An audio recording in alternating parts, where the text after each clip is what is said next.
New Thought Media Network. We are a global broadcast network of positive music, media, and entertainment, inspiring humanity's evolution along the journey of enlightenment and creating a world of love, peace, empowerment, and prosperity for all. New Thought Media Network. Positively inspiring.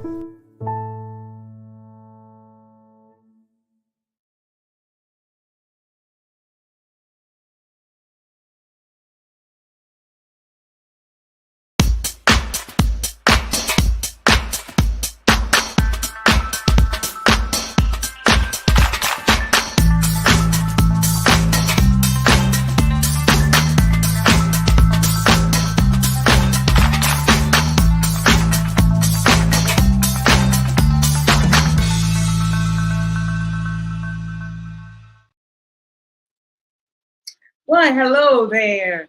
It's me. Yes, me, Bonnie Gonzalez, your doula for grief. How are you out there? I hope that today is a wonderful day for you. And if it's not, then you've come to the right place to be validated and heard. And hopefully, not hopefully, I know that you can receive some information that will help. So I just want to, let me get my I ams out of the way first. And you know what they say, that whatever comes after I am is what you are. So I am a human being right here on the planet with you right now, during these very auspicious times, and sharing the struggle with you. The struggle, the highs, the lows, the joys, just sharing life with you. I am also a grief coach. I'm a registered nurse. I'm a religious science practitioner and also a licensed soul collage facilitator. So that's me in a nutshell, along with other roles that I play in life.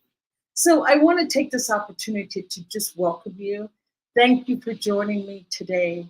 If this is your first time, I just want you to know that you have come to the right place to start your healing journey from grief. Know that you're in the right space and will be held safely here this next hour. And for those of you that are returning, oh, welcome. I'm so glad we have that kind of a relationship now, that I am a regular that you visit, a friend that you visit on a weekly basis. And so wherever you are, and if you're in grief, and we all have experiences that lead us to grief. So why don't you just sit back, make this next hour for and about you. Grab a cup of tea, because I'll do a little intro before we get into our topic. Grab a cup of tea, some water, and just sit back, grab a pillow, get a comfy chair, and just listen. And why don't you drop a comment in the comment box just to let me know that you're here. A comment or a question is more than welcome right now. So with that said, I just want to talk a little bit about loss and grief. Knowing that loss is what we experience and grief is what we feel. And yes, death is the biggest loss. It's the most painful. It cuts the deepest, but there are other losses in our lives that cut just as deep. I'll put it that way.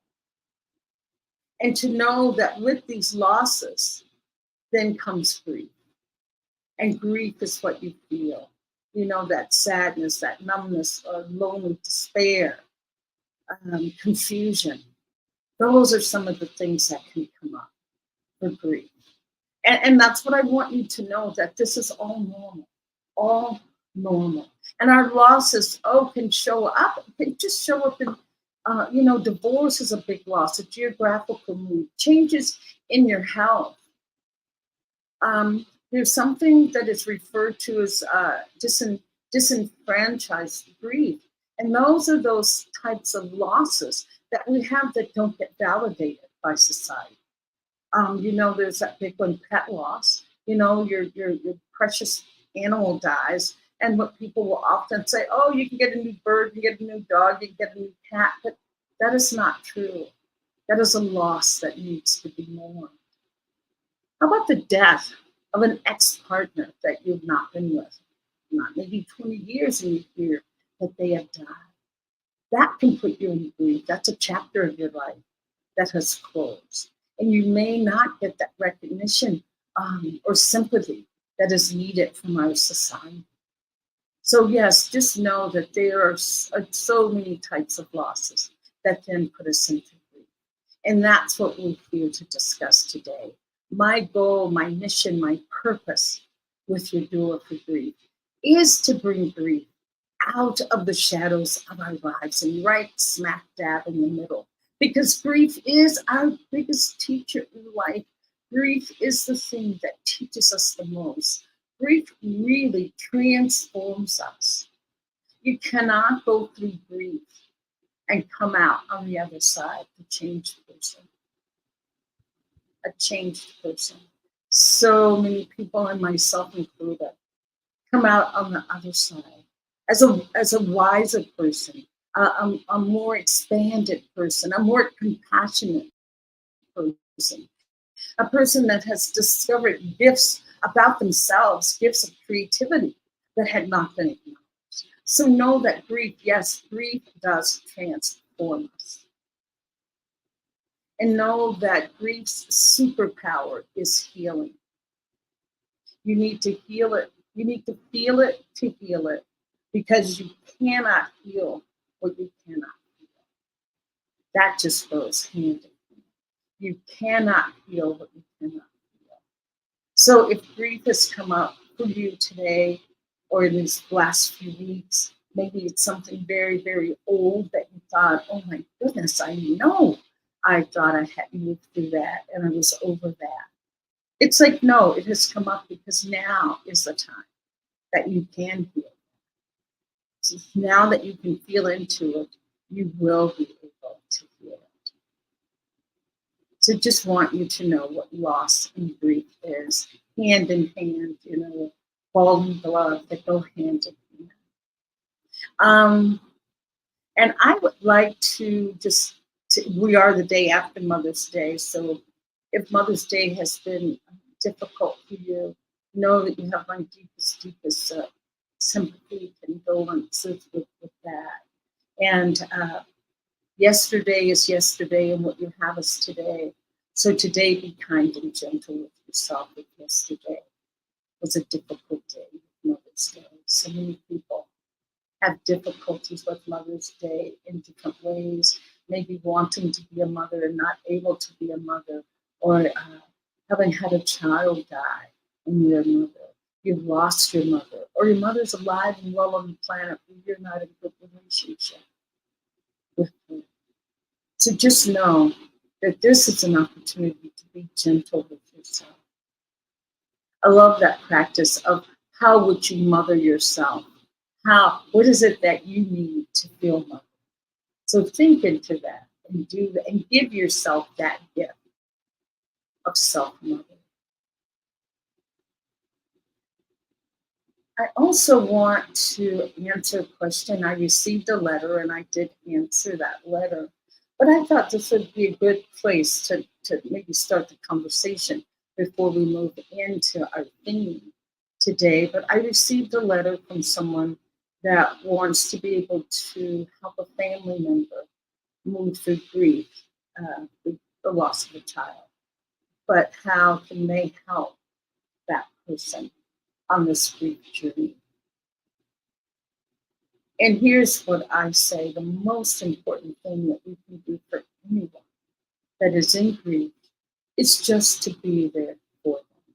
Be there for them without words, because I want to say this: there's probably not anything that you can say that will make them feel better, that it will suddenly erase the ache, the yearning, the loneliness, whatever it is they're feeling. It's not going to, words are not going to do that. The most important thing that can help with that is your presence. Never underestimate the power of your presence with being with a griever, a mourner, or a griever. The power of your presence, that human feeling, that connection from human to human. That's what happens. And I love the words of Thich Nhat Hanh. Thich Nhat Hanh always says, the most important words that you can say to someone is that I am here for you. I am here for you.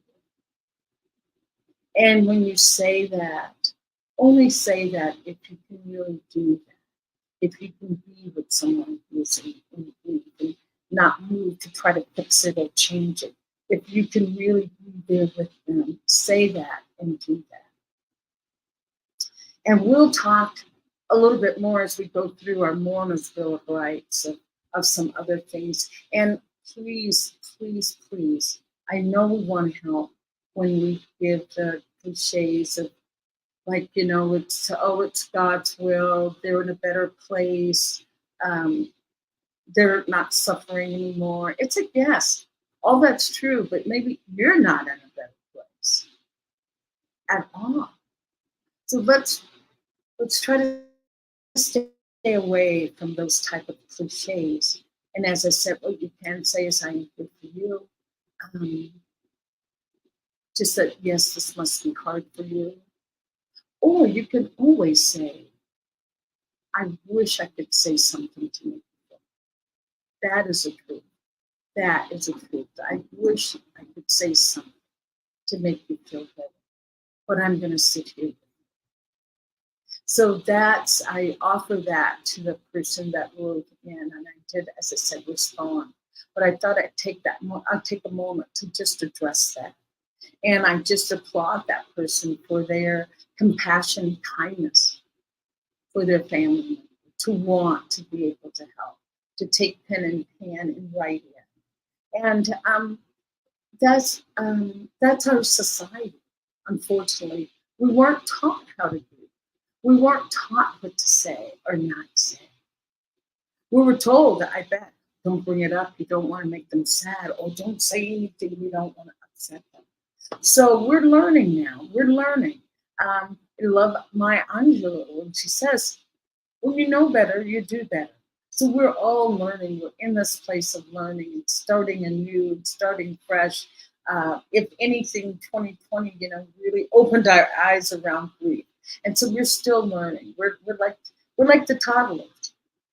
We're just kind of wobbling along and trying to get our bearing and our footing and getting comfortable with the conversation of grief.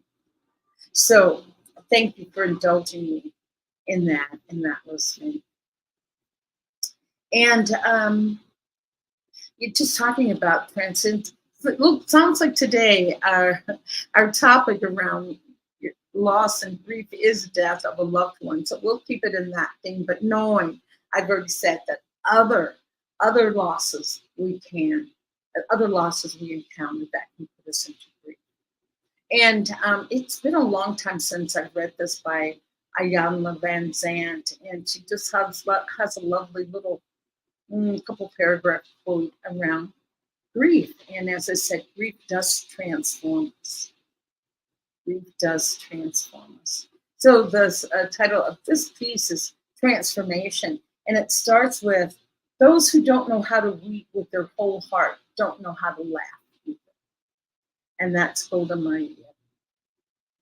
When we lose a loved one to death or end a long-term relationship, it is perfectly normal to grieve. We must honor and recognize each stage of the grief and every emotion that we have. There will be shock, denial, anger, confusion, fear, helplessness, numbness, and then eventually acceptance. It takes a while to get there, but yes, there will be a point when we do not know what to do, but we want to do something. At that point, when we do not know what to do, but want to do something, it is at that point we must understand and accept there is no end. There is not an end. There is only transformation. Our loved one now exists in a new time, a new place, a new reality. And so do we. The relationship as we knew it has been transformed from the physical to the spiritual, from marriage to separation, from loveship to friendship. It has not ended, it has just changed. When we allow ourselves to grieve, we release the negative thoughts and emotions that make it easier to accept the change. We release what has been the resistance to accept the change. When we grieve. And when we do not grieve, we get stuck. Grief is natural and normal and to be expected. We owe it to ourselves and to the memory of the relationship to cleanse our soul. And she encourages us to use this affirmation. I will take the time to grieve and prepare myself for the change. So that's a yellow lamp down from Exit. Just love for love. So we're taking that in, and taking it to heart. And what I'm going to take to heart is a beautiful, beautiful friend that's out there. Her name is Megan. Just want to give her a big abrazo. She says Ola. And Ola, right back to you, Megan. And thank you for watching. And so what I'm going to do is, I'm looking at the time, everybody. And so why don't we just take a commercial break? We're going to take a little break, come back. I am going to, our theme today is a Mourner's Bill of Rights. The Mourner's Bill of Rights.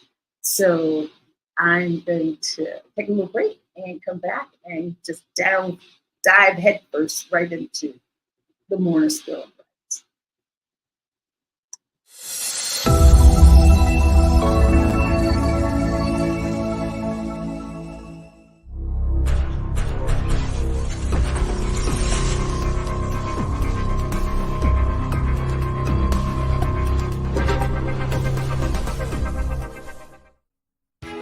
New Thought Radio, music from all your favorite New Thought artists. From Jamie Lula, Karen Drucker, Gary Lynn Floyd, Ricky Byers, Daniel Nahmod, Eddie Watkins Jr., and many, many more. 24/7 New Thought Radio. Positively inspiring.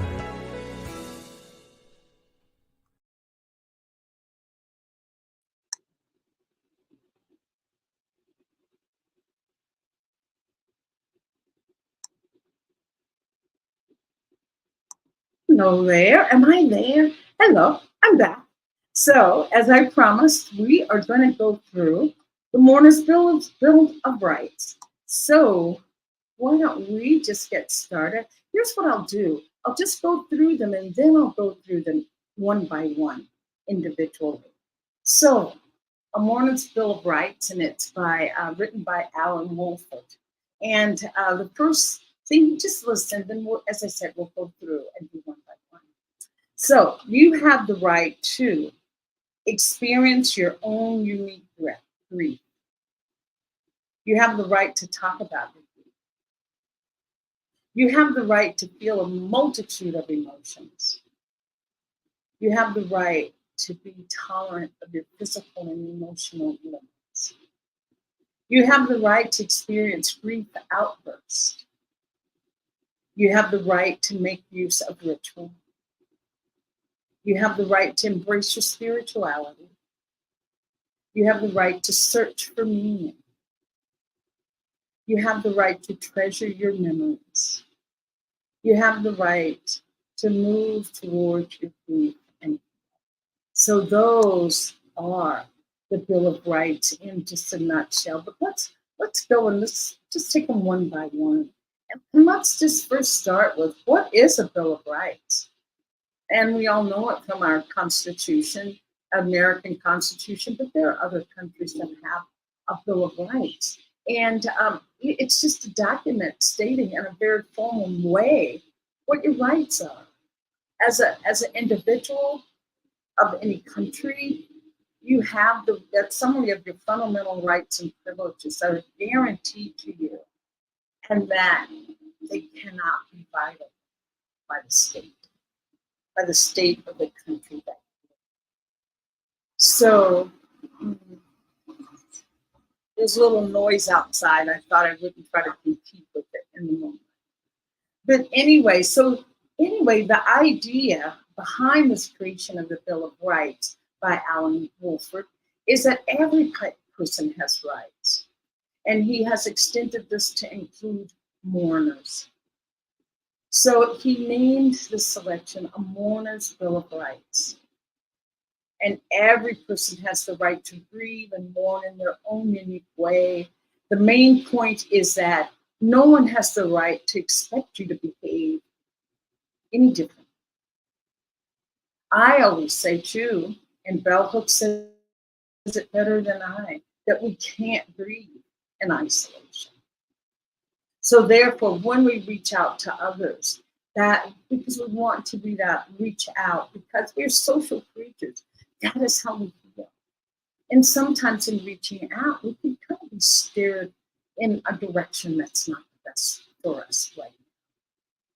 So what I'm saying is, when you reach out to others to share a grief, there may be times when some suggestions made by others may not be helpful. And sometimes the responses may be downright hurtful or harmful. If you can, forgive them, because we don't have classes or courses on grief etiquette. You have the right to grieve without criticism, shame, or judgment. And so my goal in sharing this Mourner Bill of Rights with you, my goal with sharing this with you is for you to establish within you a sense of control and empowerment as you navigate these choppy waters of grief. Grief does rob us of that sense of control. So with that, I say, yes, let us be in control. I'll enlighten you as to what those rights are. I see that Megan, she's finding the Bill of Rights beautiful already. So thank you, Megan. And when you're on the show, you can let me know exactly which right spoke to you the most. So why don't we get started? As I said, the first one, you have the right to experience your own unique grief. You have your own unique way of grieving. Therefore, when sharing your grief with others, do not allow them to tell you what is the right way or what is the wrong way to grieve. Be in your own power with grief. It's hard enough to grieve or be in grief, and then to be told that, oh, that's not right, or you should get over it, or all those things that we can hear. But I'm going to keep it in the positive, okay? So you have the right to talk about your grief. Talking about your grief is vital for your healing. Be with those that allow you to talk about your grief as much as you need to. There will be times that you do not want to talk about your grief. And if so, your silence is to be respected. This is also a right to remain silent. Is that the Miranda? You have the right to remain silent. What you say can be used or held against you. But in this case, you have the right to be silent. 3 is you have the right to feel a multitude of emotions, and I guarantee you will. Confusion, disorientation, fear, guilt, and relief are just a few of the emotions you might feel as part of your grief journey. Others may try to be in judgment of what you're feeling. They may want to tell you that what you're feeling is right now is not right. Please don't give this credence. Just don't give those comments credence. Seek out those that do listen without judgment or criticism. And number 4, you have the right to be tolerant. Listen up, this is important. You have the right to be tolerant of your physical and emotional limits. Grieving can be exhausting. Allow yourself periods of rest and relaxation. Listen to your body. Be aware of what you're also putting in your body.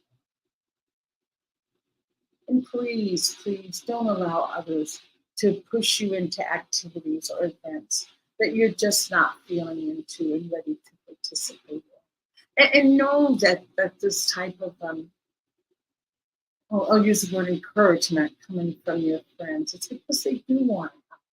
They do want to help, but only you can be the judge of where you are and what you're feeling. So just know, yes, that a part of this grief process is listening to your body. Grief is very, very, very much a physical. And number 5 is you have the right to experience grief outbursts. Okay, listen up. Sometimes out of nowhere, a powerful surge of grief may just come and overwhelm you and leave you feeling just, oh my gosh, exhausted. Feeling, and it's such a shocking thing because it came out of nowhere. And it could be frightening, leaves you like feeling off center. It's like, where did this come from?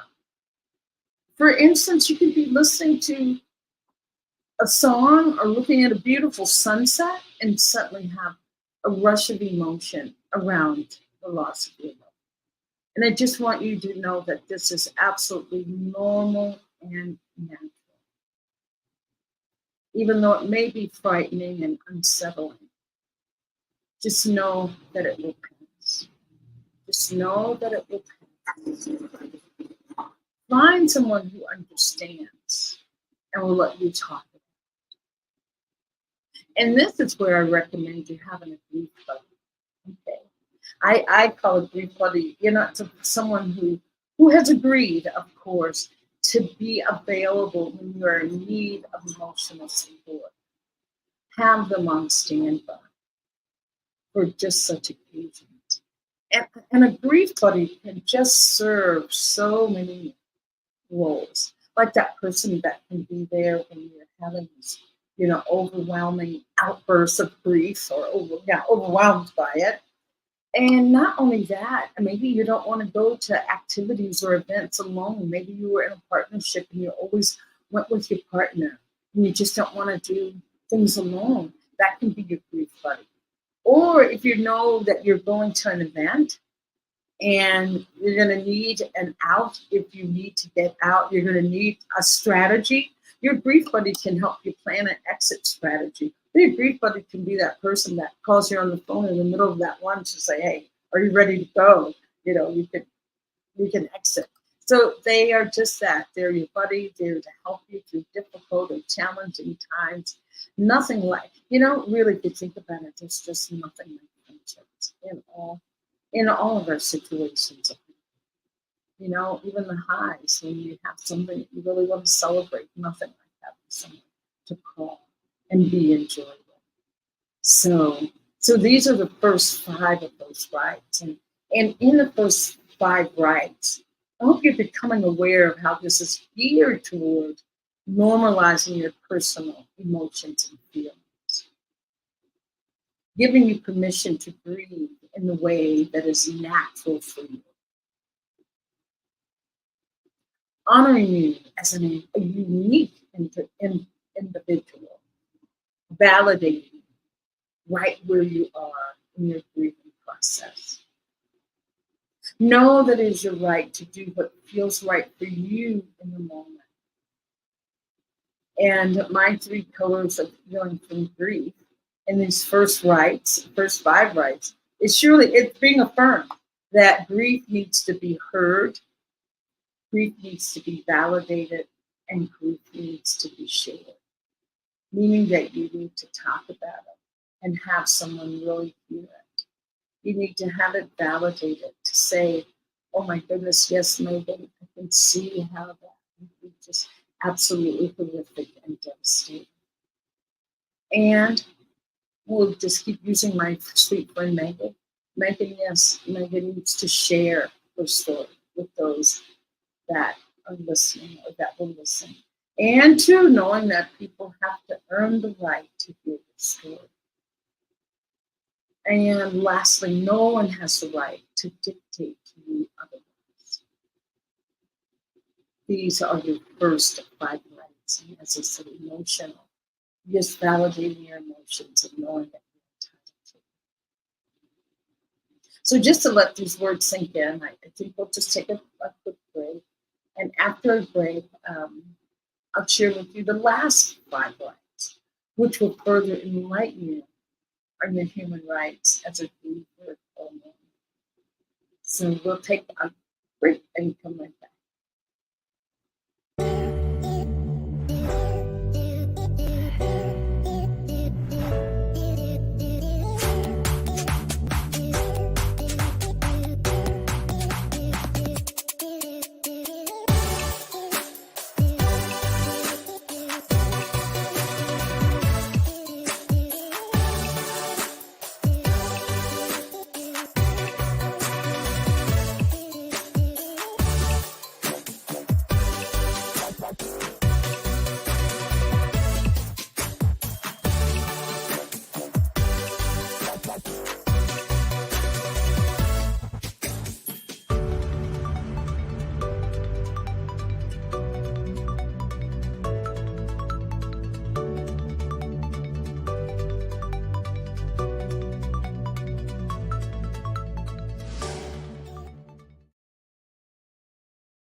Hi, this time I'm ready. I'm here waiting for you. Last time, after last break, I have my little script like right in front of my camera, and I couldn't see that I was back on. So I apologize. I know better now, so I am all set. And well, why don't you just take a little stretch, because we've been listening here for a little bit now, over half hour. So sometimes our listening skills or abilities kind of start to lose. Just a little stretch. And we'll come back to the last Bill of Rights. So the last 5 are, the first one starts with, you have the right to make use of ritual. Rituals are powerful tools for starting the healing journey. The funeral is a ritual that acknowledges the death of your loved one. The funeral brings those that are close to you together in a very loving and supportive way. Embrace this ritual for the healing ritual that it is. After the funeral, you can continue to create your own personal rituals. This gives you the right to honor the memory of your loved one at any time that feels right for you.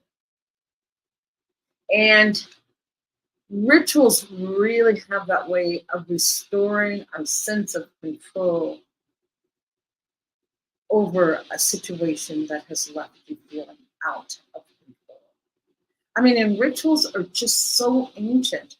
I did some research for an article on ritual. I couldn't even find anything that says how rituals started, the beginning. It was all about rituals have just always been here, always a part of our cultures.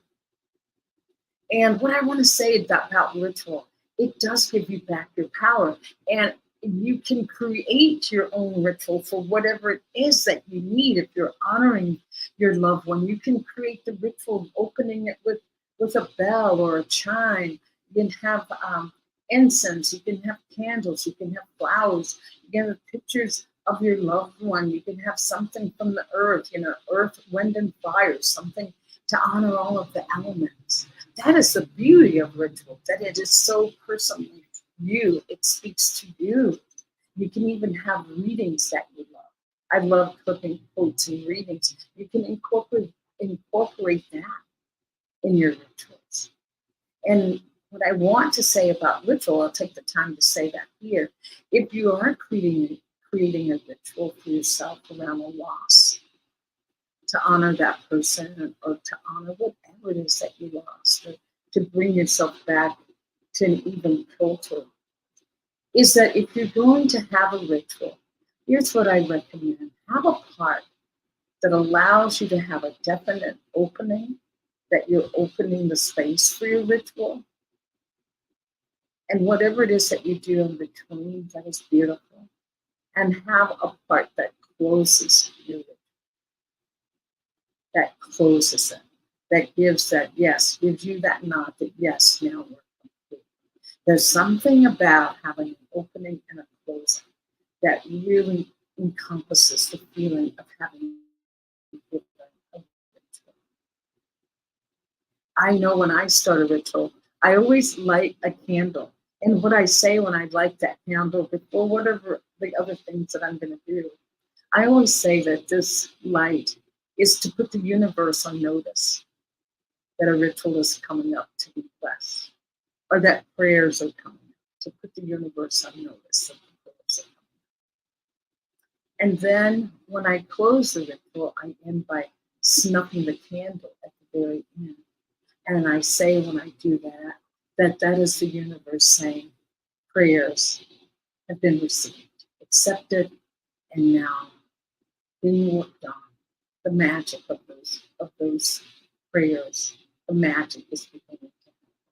So for me, lighting it is prayers going up, and snuffing it out is yet prayers have been received.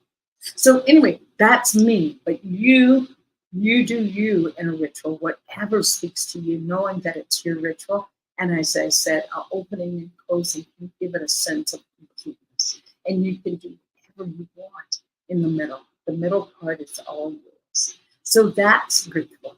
Okay?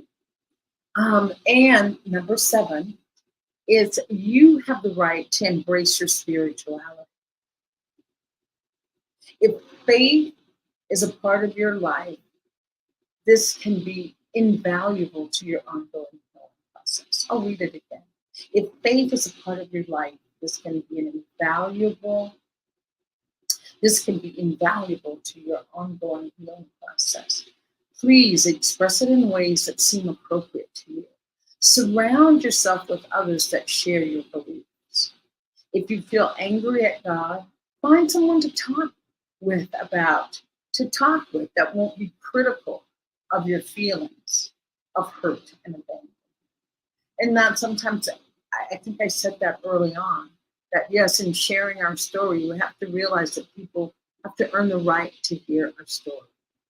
And you need to know who can be in your corner or who does not share whatever your beliefs are. Don't impose it on someone who doesn't have that. Find someone that does. It makes it easier. It'll make it easier for you to do the sharing because you'll be coming from that same frame of reference. And it's so much easier to be accepted. And so that is to embrace your spirituality. And number 8 is you have the right to search for meaning.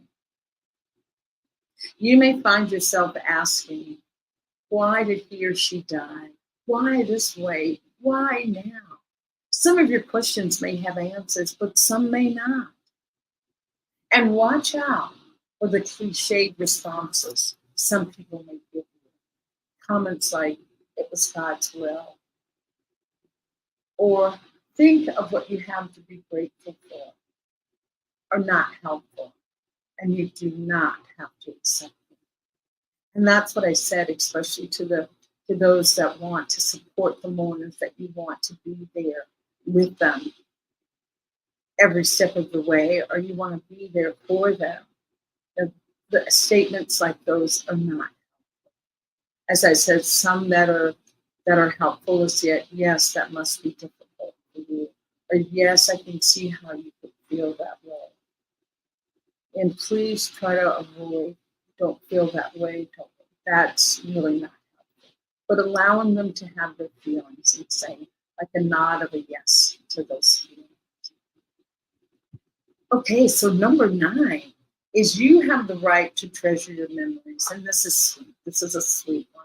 It's not even like, it doesn't even need to be stated, I feel, but yes, it's stated here. Because memories are one of the best legacies that exist after the death of someone loved. You will always remember them. Instead of ignoring your memories, find others who can share them with you. It's nothing like being in groups of like-minded people, not like-minded people, but people that knew your loved ones, or like I get with family members and we can talk about our Aunt Emma. Remember when Aunt Emma made the best cornbread dressing in the whole world, and she wouldn't give you her recipe, and oh my goodness, how we all wanted it. Just to be able to laugh about things like that. You know, my sister, who's gone now for the last 3 years, I still have great memories and laughing when we were in Hawaii and it was dark and we really couldn't see, and we were going to this fancy restaurant and we thought we were turning onto what do you call that, an apron? That's a driveway that takes you up to the restaurant. But instead we were turning on the grass and we got everybody's attention in the restaurant. It was this high-end Tom Selleck restaurant. And I still remember how we both were like shocked and horrified, but then we just burst into giggles because we looked like, you know, country bumpkins coming to a high-end restaurant, driving up on the grass. So to be able to share that with someone is it's just wonderful. My family members that know my sister would say, yeah, that sounds like something she would do. So, like I said, instead of ignoring your memories, find others who can share them, who you can share them with, and who may have their own wonderful memories of the same person. And then number 10 is that you have the right to move toward your grief and healing. Reconciling your grief will not happen quickly. And no, moving through grief is never a quick process. And also remember, grief is a process, not an event.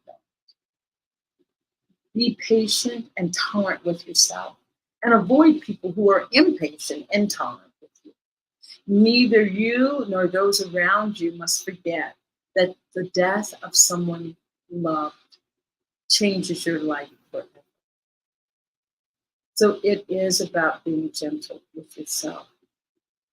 And I do want you to know that I know that it is a painful process. I myself have gone through multiple losses of loved ones, and it is a process. And also know this too, that when a new loss happens, it can bring memories and stir up all the other losses that you've had. And that's not uncommon.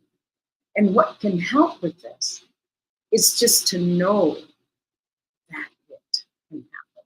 The awareness around it, knowing that it can happen. Then that won't take you, it could still shock you, but then you can go back to, oh yes, I've heard this can happen, and know that. So I just want to say these last 5 Bill of Rights affirm that it is in fact okay to use ritual, spirituality, to search for meaning, and to treasure your memories. Do whatever it takes to heal your grief and move forward with your life. So in my sharing these Mourner's Bill of Rights, I pray that they have given you permission to grieve and accept your way of grieving. Allowing your grief to feel natural and normal without judgment, shame, or guilt. Taking back your power in a situation that has left you with a sense of loss of power and not feeling in control. You are now given the right to be in control of how you're responding to this painful and difficult situation. You can unapologetically be yourself in your grief. And I want to add this is that at any time during your grieving, you feel unable to move forward, paralyzed or stuck, this is the time to reach out for professional help. Believe me, there is no shame in asking for what you need. There are times in all of our lives we're grieving. While we're grieving, we may ask, will this ever end? That's why getting help from a grief coach or counselor may be just the shift in perspective that you need to continue the journey of recovery. And what I ask you and leave you with is please continue to be gentle with yourself as you move forward with your life. Just being gentle. No, I mean, yeah, I should be, or just, just be gentle with yourself. Accepting yourself right where you are. And so those are our mourners' bill, the mourner's bill of rights. Having the right to experience your own grief.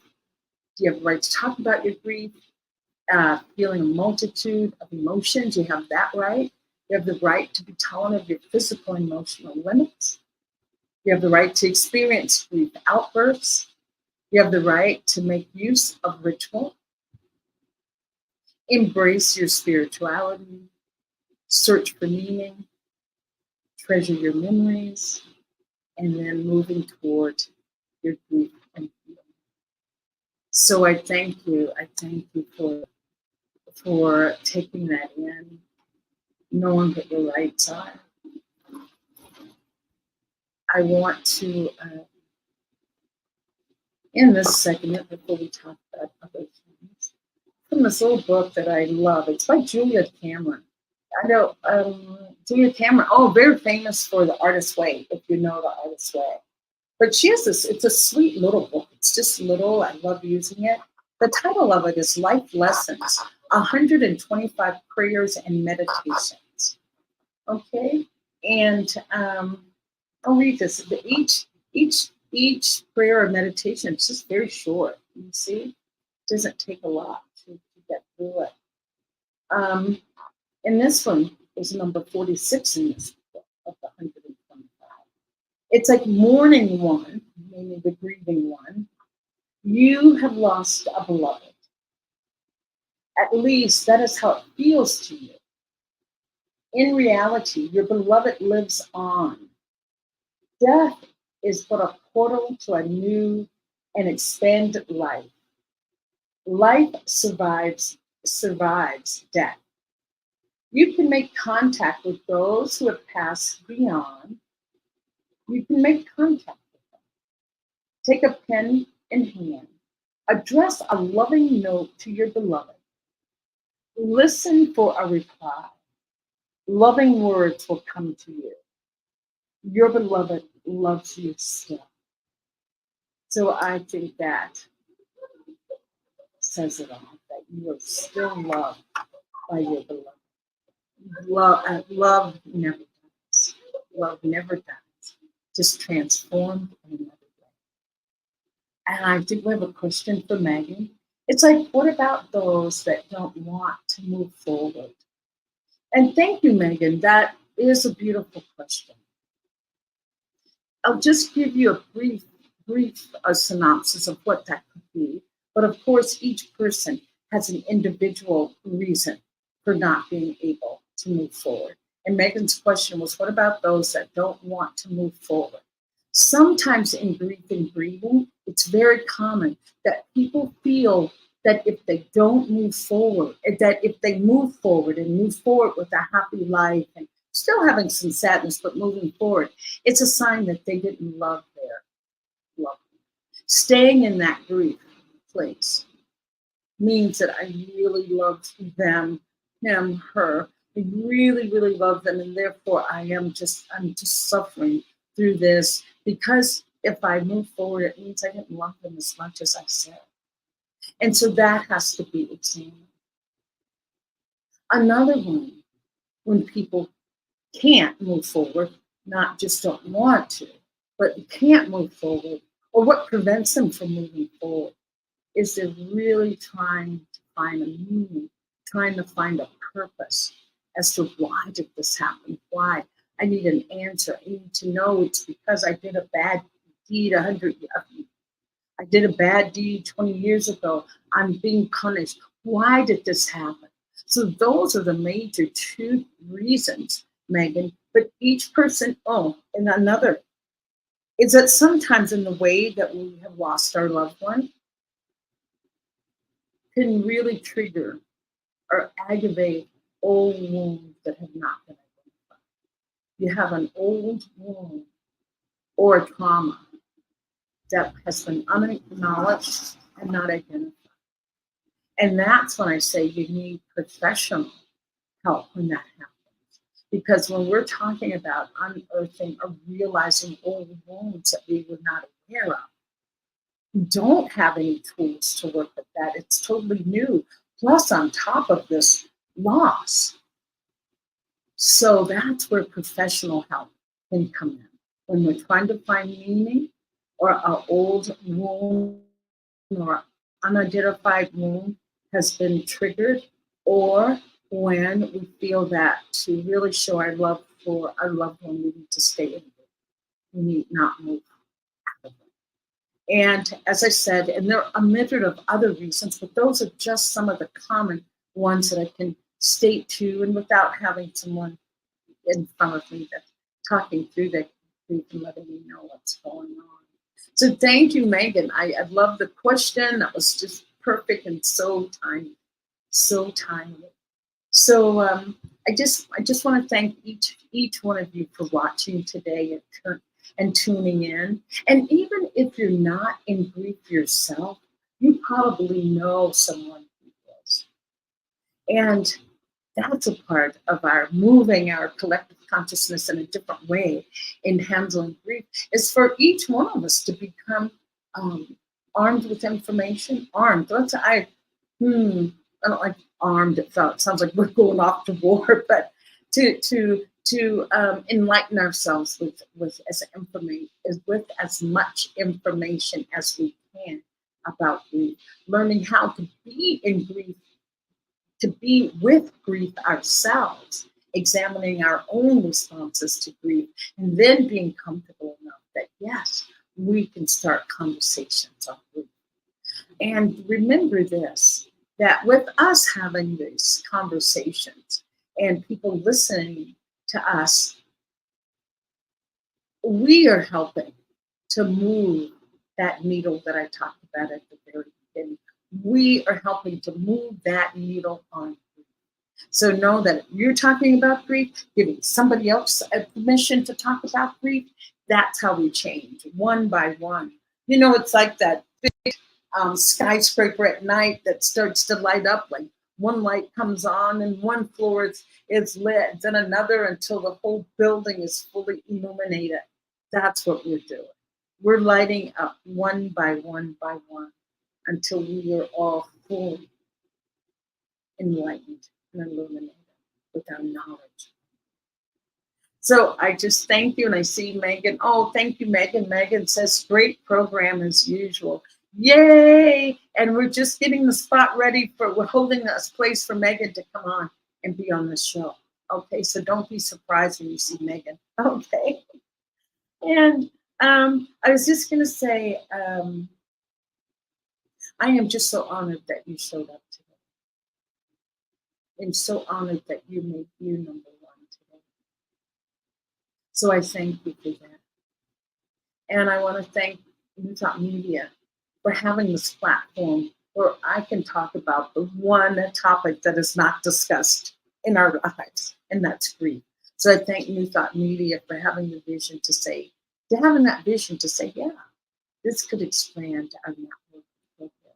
So thank you to New Thought Media. Thank you to my Sir Joe Rothenberger, who is always on the scene but behind the scene. And he's going to be in front of the camera one of these days, giving his story as well. So I thank you so much. And I just want to say, check out the programming here on New Thought Media Network. Reverend Webb has a program on Sunday night, and I believe it's a prosperity consciousness program. Joe, do you have, the Miracle of Prosperity with Reverend Jim Webb. And I've had him on my program. If you want to go back and look at some of the archive shows on YouTube, just go to Your Doula for Grief and you'll find all the archived shows. And Jim Webb was on several times. And the other is Fireside Chat with Reverend Michael Mangus. I'm telling you, doesn't he look serious in that picture? He's the funniest guy you'll ever meet. He could be a stand-up comic, but he has some really, really enlightening and deep conversations on his show on Friday nights, on his Friday night Fireside Chat. I'm thanking him for that. And then we have Reverend Brock with Spiritual Toolkit. Reverend Brock Ford with Spiritual Toolkit. I've listened to his program as well. So there's some great programs on New Thought Media. Just keep checking in and tuning in. And as I said, thank you for joining me today. And what I want to end with is just asking yourself 2 questions. Just want you to go and look in the mirror and look yourself in the eye. And with great sincerity and compassion for yourself, just want you to ask yourself, what do I need today? What do I need today? And whatever comes up, I want you to answer that. I want you to gift yourself with that. And one other question that you can use, if you want to do some journaling or writing after this, or in first thing in the morning, just ask yourself, what does my soul want me to know today? What does my soul want me to know today? So write that down. So thank you, and just be well, namaste, and I'll see you next time. Enjoy. Ciao.